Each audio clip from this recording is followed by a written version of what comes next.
12 फरवरी 2025 बाबा का साकार मुरली। मीठे बच्चे, तुम बहुत बड़े जौहरी हो।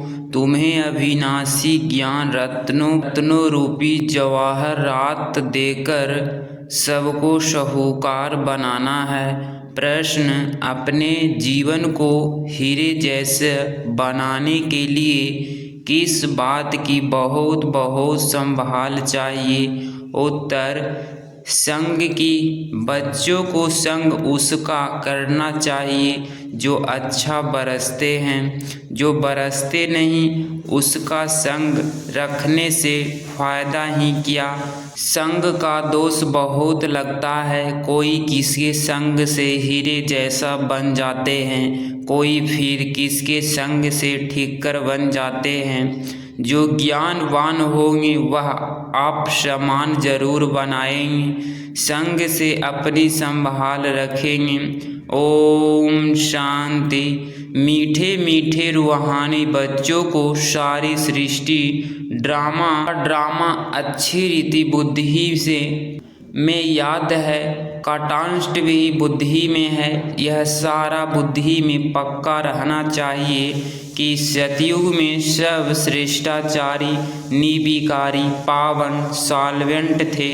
अभी तो दुनिया भ्रष्टाचारी विकारी पतित इनसॉल्वेंट है। अभी तुम बच्चे संगम युग पर हो। तुम उस पार जा रहे हो जैसे नदी और सागर का जहाँ मेल होता है उसको संगम कहते हैं। एक तरफ मीठा पानी, एक तरफ खारा पानी होता है। अब यह भी है संगम। तुम जानते हो बरोबर सतयुग में लक्ष्मी नारायण का राज्य था, फिर ऐसे चक्र फिरा। अभी है संगम। कलयुग के अंत में सब दुखी है। इसको जंगल कहा जाता है, सतयुग को बगीचा कहा जाता। अभी तुम कांटों से फूल बन रहे हो। यह स्मृति तुम बच्चों को होनी चाहिए। हम बेहद के बाप से वर्षा ले रहे हैं।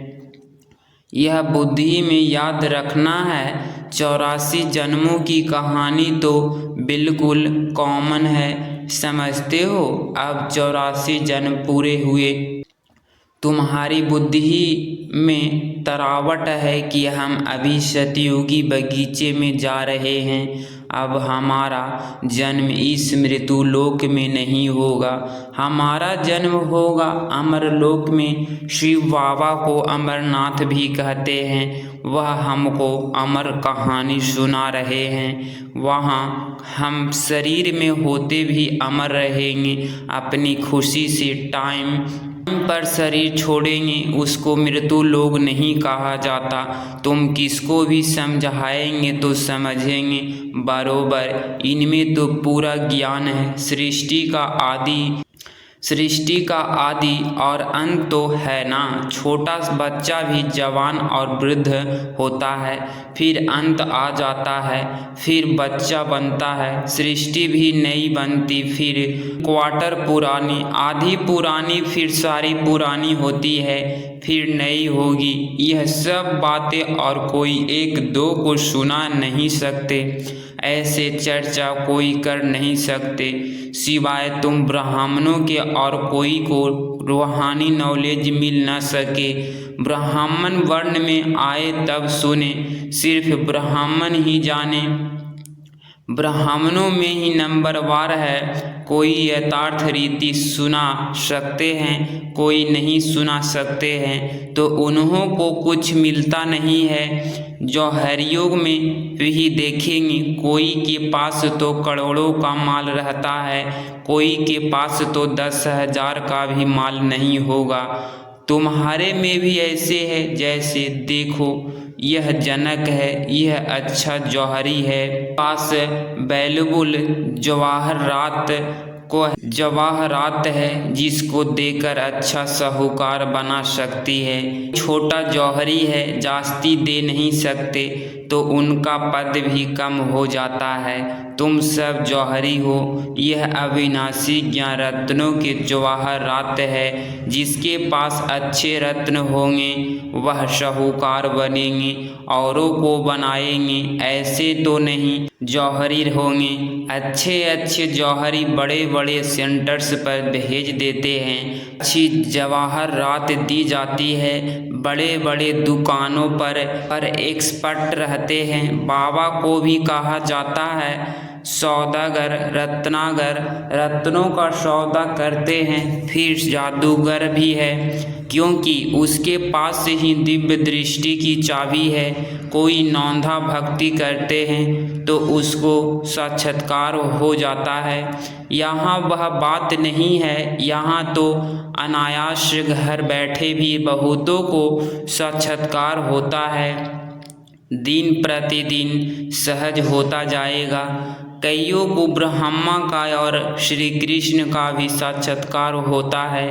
उनको कहते हैं ब्रह्मा के पास जाओ, जाकर उनके पास प्रिंस बनने की पढ़ाई पढ़ो। यह पवित्र प्रिंस प्रिंसेस चले आते हैं ना। प्रिंस को पवित्र भी कह सकते हैं। पवित्रता से जन्म होता है ना। पतित को भ्रष्टाचारी कहेंगे। पतित से पावन बनना है, यह बुद्धि में रहना चाहिए। जो किसको समझा भी सको। मनुष्य समझते हैं यह तो बड़े सेंसिबल है। बोलो हमारे पास कोई शास्त्रों आदि की नॉलेज नहीं है। यह है रूहानी नॉलेज जो रूहानी बाप समझाते हैं। यह है त्रिमूर्ति ब्रह्मा विष्णु शंकर। यह भी रचना है। रचयिता एक बाप है। वह होते हैं हद के क्रिएटर्स। यह है बेहद का बाप। बेहद का क्रिएटर्स बाप बैठकर पढ़ाते हैं। मेहनत करनी होती है। बाप गुल गुल फूल बनाते हैं। तुम हो ईश्वरीय कुल के, तुमको बाप पवित्र बनाते हैं। फिर अगर आप पवित्र बनते हैं तो कुल कलंकित बनते हैं। बाप तो जानते हैं ना। फिर धर्मराज द्वारा बहुत सजा दिलाएंगे। बाप के साथ धर्मराज भी है। धर्मराज की ड्यूटी भी अभी पूरी होती है। सतयुग में तो होगी ही नहीं, फिर शुरू होती है द्वापर से। बाप बैठकर अकर्म विकर्म की गति समझाते हैं। कहते हैं ना इतने आगे जन्म में ऐसे कर्म किए हैं जिनकी यह भोगना है, जिसकी यह भोगना है। सतयुग में ऐसे नहीं कहेंगे। बुरे कर्मों का वहाँ नाम नहीं होता। वहाँ तो बुरे अच्छे दोनों हैं, सुख दुख दोनों हैं, परंतु सुख बहुत थोड़ा है। वहाँ फिर दुख का नाम नहीं। सतयुग में दुख कहाँ से आया। तुम बाप से नई दुनिया का वर्षा लेते हो। बाप है ही दुख हरता सुख करता। बाप से नई दुनिया का वर्षा लेते हो। बाप है ही दुख हरता सुख करता। दुख कब से शुरू होता है यह भी तुम जानते हो। शास्त्रों में तो कल्प की आयु ही लंबी चौड़ी लिख दी है। अभी तुम जानते हो आधा कल्प के लिए हमारे दुख हर जाएगा और हम दुख सुख पाएंगे। यह सृष्टि का चक्र कैसे फिरता है इस पर समझाना बड़ा सहज है। यह सब बातें तुम्हारे सिवाय और कोई की बुद्धि में हो न सके। लाखों वर्ष कह देने से सब बातें बुद्धि से निकल जाती है। अभी तुम जानते हो यह चक्र 5000 वर्ष का है। कल की बात है जबकि इन सूर्यवंशी चंद्रवंशियों का राज्य था। कहते भी हैं ब्राह्मणों का दिन, ऐसे नहीं शिव बाबा का दिन कहेंगे। ब्राह्मणों का दिन फिर ब्राह्मणों की रात। ब्राह्मण फिर भक्ति मार्ग में भी चले आते हैं। अभी है संगम, न दिन है न रात है। तुम जानते हो हम ब्राह्मण फिर देवता बनेंगे, फिर त्रेता में क्षत्रिय बनेंगे। यह तो बुद्धि में पक्का याद कर लो। इन बातों को और कोई नहीं जानते हैं। वह तो कहेंगे शास्त्रों में इतनी आयु लिखी है, तुमने फिर यह हिसाब कहाँ से लाया है। यह अनादि ड्रामा बना बनाया है, यह कोई नहीं जानते। तुम बच्चों की बुद्धि में है आधा कल्प है। सतयुग त्रेता फिर आधा से भक्ति शुरू होती है, वह हो जाता है त्रेता और द्वापर का संगम। द्वापर में भी यह शास्त्र आदि आहिस्ते आहिस्ते बनते हैं। भक्ति मार्ग की सामग्री बड़ी लंबी चौड़ी है, जैसे झाड़ कितना लंबा चौड़ा है इसका बीज है बाबा, यह उल्टा झाड़ है। पहले पहले आदि सनातन देवी देवता धर्म है। यह बातें जो बाप सुनाते हैं यह है बिल्कुल नई। इस देवी देवता धर्म के स्थापक को कोई नहीं जानते। श्री कृष्ण तो बच्चा है, ज्ञान सुनाने वाला है बाप, तो बाप को उड़ाए बच्चों के नाम डाल दिया है। श्री कृष्ण के ही चरित्र आदि बैठ दिखाए हैं। बाप कहते हैं लीला कोई श्री कृष्ण की नहीं है। गाते भी हैं हे प्रभु तेरी लीला अपरंपार है। लीला एक की ही होती है। शिव बाबा की महिमा बड़ी न्यारी है, वह तो है सदा पावन रहने वाला। अपन शरीर में तो आ न सके, उनको बुलाते ही हैं पति दुनिया को आकर पावन बनाओ। तो बाप कहते हैं मुझे भी पति दुनिया में आना पड़ता है, इनके बहुत जन्मों के अंत में आकर प्रवेश करता हूँ। तो बाप हैं मुख्य बात अल्फ को याद करो, बाकी यह सारी है। धारण कर न सके जो धारण कर सकते हैं उन्हें को समझाता हूँ, बाकी तो कह देते हैं। मन मना भव नंबरवार बुद्धि तो होती है ना। बादल कोई तो खुश बरसते हैं, कोई थोड़ा बरस कर चले जाते हैं। तुम भी बादल हो ना, कोई तो बिल्कुल बरसते ही नहीं है। ज्ञान को खींचने की ताकत नहीं है। मम्मा बब्बा अच्छे बादल हैं ना, बच्चों को संग उनका करना चाहिए जो अच्छा बरसते हैं। जो बरसते ही नहीं उसके संग रखने से क्या होगा। संग का दोस्त भी बहुत लगता है। कोई तो किसके संग से हीरे जैसे बन जाते हैं, फिर किसके संग से ठीकर बन जाते हैं। पीठ पकड़नी चाहिए अच्छे की, जो ज्ञानवान होगा वह आप समान फूल बनाएगा। सत्य बाप से जो ज्ञानवान और योगी बने हैं उनका संग करना चाहिए। ऐसे नहीं समझाना है कि हम फलाने का पुछ पकड़ कर जाएंगे, ऐसे बहुत कहते हैं, परंतु यहाँ तो वह बात नहीं है। स्टूडेंट किसकी पूछ पकड़ने से पास हो जाएंगे, क्या पढ़ना पड़े ना। बाप भी आकर नॉलेज देते हैं। इस समय वह जानते हैं हमको ज्ञान देना है। भक्ति मार्ग में उनकी बुद्धि में यह बातें नहीं रहती कि हमको जाकर ज्ञान देना है। यह सब ड्रामा में नूंद है। बाबा कुछ करते नहीं हैं। ड्रामा में दिव्य दृष्टि मिलने का पाठ्य है तो साक्षात्कार हो जाता है। बाप कहते हैं ऐसे नहीं कि मैं बैठ साक्षात्कार कराता हूँ, यह ड्रामा में नूंद है। अगर कोई देवी का साक्षात्कार करना चाहते हैं, देवी तो नहीं कहलाएगी ना। कहते हैं हे भगवान हमको साक्षात्कार कराओ।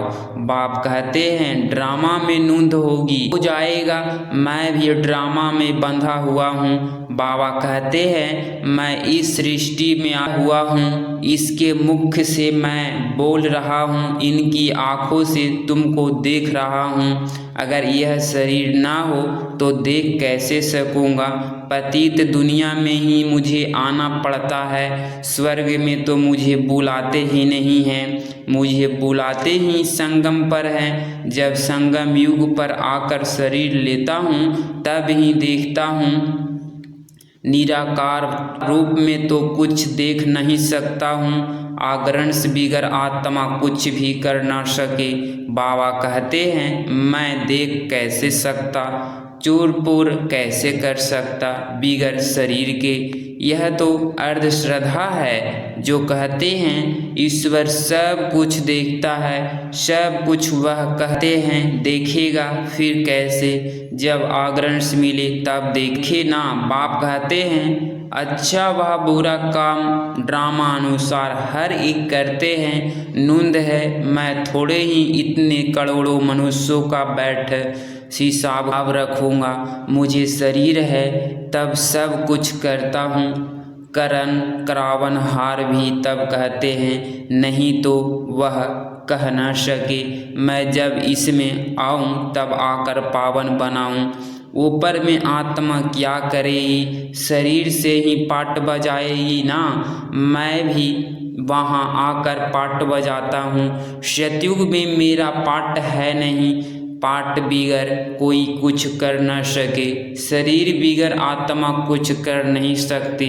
आत्मा को बुलाया जाता है, वह भी शरीर में आकर बोलेगी ना। आग्रंश बिगर कुछ कर न सके। यह है डिटेल की समझानी। मुख्य बात तो वह कह देते हैं जाता है। बाप और वर्षे को याद करो। बेहद का बाप इतना बड़ा है, उसके वर्षा कब मिलता होगा वह कोई जानते नहीं। कहते हैं आकर दुख हरो सुख दो, परंतु कब यह किसको पता नहीं है। तुम बच्चे अभी नई बातें सुन रहे हो।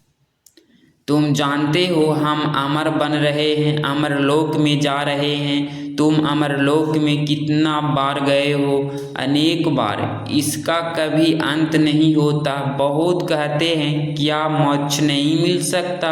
बोलो नहीं। वह अनादि अविनाशी ड्रामा भी विनाश नहीं हो सकता है। यह तो अनादि चक्र फिरता ही रहता है। तुम बच्चे इस समय सच्चे साहेब को जानते हो। तुम सन्यासी हो ना। वह फकीर नहीं, सन्यासियों को भी फकीर कहा जाता है। तुम राज्य ऋषि हो, ऋषि को सन्यासी कहा जाता है। अभी फिर तुम अमीर बनते हो। भारत कितना अमीर था, अभी कैसे फकीर बन गए हैं। बेहद का बाप आकर बेहद का वर्षा देते हैं। गीत भी है, बाबा आप जो देते हो सो कोई दे ना सके। आप हमको विश्व का मालिक बनाते हो, किसको कोई लूट ना सके। ऐसे ऐसे गीत बनाने वाले अर्थ नहीं सोचते। तुम जानते हो वहाँ पार्टीशन आदि कुछ नहीं होगी। यहाँ तो किसकी पार्टीशन है? वहाँ आकाश धरती सारी तुम्हारी रहती है। तो इतनी खुशी बच्चों को रहनी चाहिए ना। हमेशा समझो शिव बाबा सुनाते हैं, क्योंकि वह कभी हॉलीडे नहीं लेते, कभी बीमार नहीं होते। याद शिव बाबा की ही रहनी चाहिए। इनको कहा जाता है निरहंकारी। मैं यह कहता हूँ, मैं यह करता हूँ, यह अहंकार नहीं आना चाहिए। सर्विस करना तो फर्ज है, इसमें अहंकार नहीं आना चाहिए। अहंकार आया और गिरा, सर्विस करते रहो। यह है रूहानी सेवा, बाकी सब है जिस्मानी सेवा। अच्छा मीठे मीठे सिकलधे बच्चों प्रति माता पिता बाप दादा का याद प्यार और गुड मॉर्निंग। रूहानी बाप की रूहानी बच्चों को नमस्ते नमस्ते। धारणा के लिए मुख्य सार पॉइंट नंबर फर्स्ट, बाप जो पढ़ाते हैं उसका रिटर्न गुल फूल बनकर दिखाना है। मेहनत करनी है, कभी भी ईश्वरीय कुल का नाम बदनाम नहीं करना है। जो ज्ञानवान और योगी है उसका ही संग करना है।